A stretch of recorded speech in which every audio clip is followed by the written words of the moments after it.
Good afternoon, St. Thomas Academy, and welcome to the Cadet Football Channel. My name is Mike Maxwell. I'm your host, and to my left is head football coach Dan O'Brien. Coach, welcome to the show. Thanks. Good to be back. Yeah. This is getting to be a regular thing, obviously. And, Week 3. We're having some fun with it. So let's jump right in. A huge win last week over arch rival Cretin-Derham, or new arch rival, 41-14. I'm going to tell you, you made a lot of STA alumni very happy on Friday with that win. So we're thank you for taking care of business. So give us your assessment of the game. Well, first of all, it was more than just the game. It was the whole lead up to the week, and to be honest with you, Mike, I was real concerned that for the players that it might be getting bigger than the game itself. And as I shared with the kids on Wednesday, I said, you guys were not even alive when this game was played the last time. So I think the rivalry was fantastic. It was great. I thought it was great for our fans, for both communities. The atmosphere at the game, the atmosphere before the game, when the buses pulled in, there was people all over the place at 5:30, and which was fantastic. So it was a great experience for our kids, great experience for our community. And fortunately, we came out of there with a nice win. Yeah, that was awesome. It was also a tackle cancer night, so I don't know. I haven't heard any results from the night, but it seemed like it was a pretty successful evening for tackle cancer as well. Yeah, I think both schools had nice efforts, and I am waiting to hear our totals as well. But I think this, from what I'm hearing, we may have set a record for what we did with our tackle cancers, and we've had some really good tackle cancer games in the last 3 seasons. We've been in the top 5 in the state with our tackle cancer donations to Randy Shaver's foundation. So if we did in fact set a record, I hope I'll hear something this week. Gosh, that would be fantastic. Obviously near and dear to my heart and a lot of our people's hearts. And our effort was led up by Jody Anderson. Her son Max is a sophomore for us, and she and her group, her committee, just did a fantastic job. Yeah. They were everywhere. And thanks Friday to our night. community. Our community stepped up big. We had several businesses that wanted to get engaged and get involved, and it was a fantastic night all the way around. Yeah, it was very a lot of fun had by all. So let's talk a little bit about the game itself. Which players do you think really stepped up and kind of brought their A game for that? Well, I think the first thing you probably noticed was the offense. We scored 41 points, which is obviously a really nice night offensively. So I thought Grady O'Neill had a nice night, both running the ball and catching the ball. Things went well for him. All 3 of our quarterbacks played well. And I guess it all starts with the offensive line up front. Leo Bloom had another nice game. He continues to improve and to get better. We got our best game out of Rakai McKinley. He's the left guard lining up right next to Leo. So we were pleased with that. On a disappointing note, we did lose. We lost a kid for Anthony Fay. We lost him for probably 3 to 5 weeks with a knee. Surgery's not needed, fortunately, but we will need to replace him. And I guess the other guy I would mention was our tight end. He's kind of an unsung hero in there. He does a ton of blocking, and he doesn't get a lot of credit, but he makes things happen up front. And if you did see the game, you saw 2 tailbacks that played pretty well as well. Yeah. Well, Love had a pretty good night. Yeah, he did. As physical. Well, so. He's physical. Yeah, he is. He's fun to watch. Anybody that might have surprised you a bit, or like during the game, or maybe when you were reviewing film and you went, that kid's starting to get it. We did. We got a game like that out of one of our defensive backs. Jake Borman had a really nice game. He had come in as an alternate starter, and I think this week he'll start for us. He had a really good game. He was real active on our tackle sheet, and he stood out. Mark Rogalski, at outside linebacker, had another nice game. He was real physical. You may have saw one hit in particular on the quarterback that definitely sent a message, and I think that kind of set the tone for the rest of the night for how our defense was going to play. That was. You gotta like those D-backs, right? Those guys, certainly, right? And the way they hit. I love it.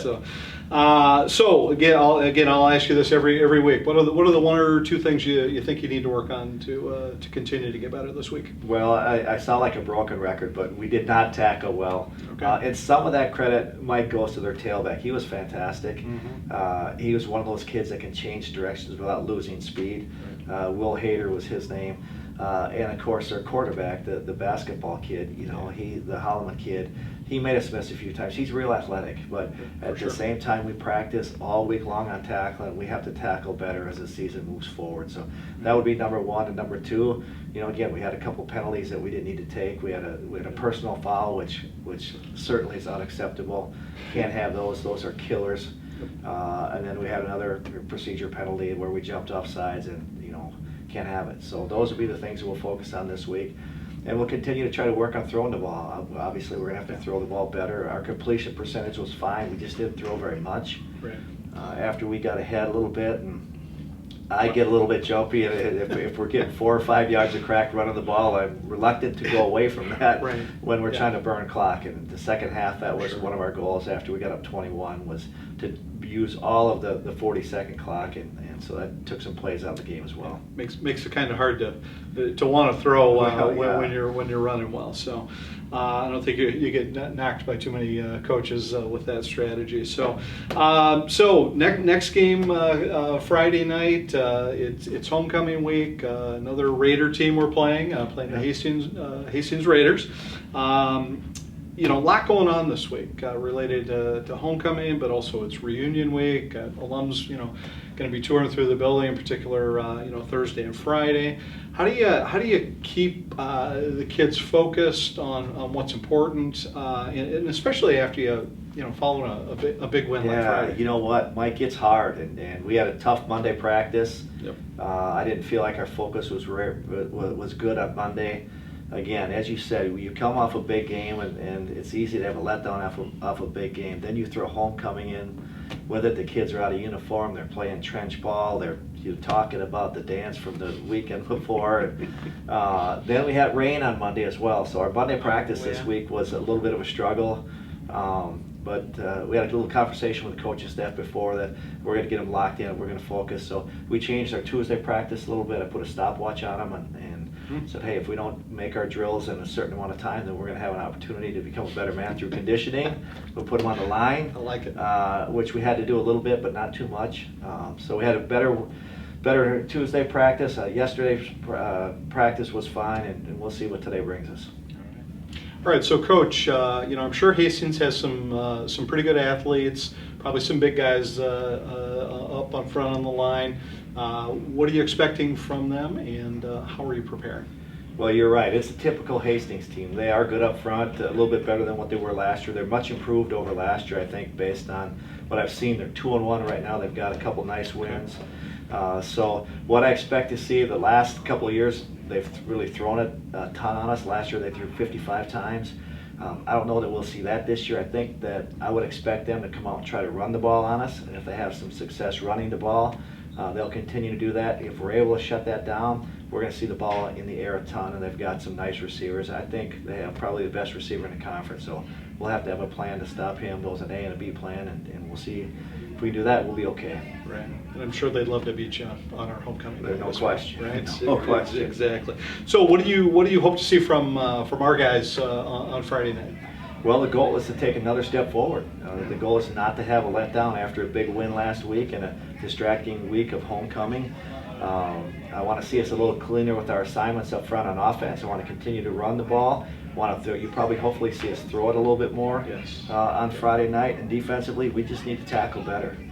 We need to come out of the gate a little stronger. The last 3 games defensively, we've given up about a 60 or 70 yard drive down into the red zone before we've stopped people on downs, and that can't continue to happen. So we've got a couple different ideas we'll do, and we'll see if we can be a little bit better up front and get it going. All right, that sounds good. Well, thanks for taking the time to talk a little cadet football with me, and good luck on Friday, and let's hope you come away with a victory. It's a pleasure. Thanks, Mike. All right, thank you. So just a reminder, the cadet football team will play the Hastings Raiders on Friday night here at Jerry Brown Stadium. Kickoff is set for 7 p.m. Tickets will need to be purchased in advance online, and we'll include the link down below so you can get those tickets ordered up and don't have to wait in line. And then if you are unable to come to the game or you live out of town, you can visit cadetbroadcast.com and you can stream the game live. Again, we'll have the link down below for you. So thanks for watching. We'll see you next week. Go Cadets.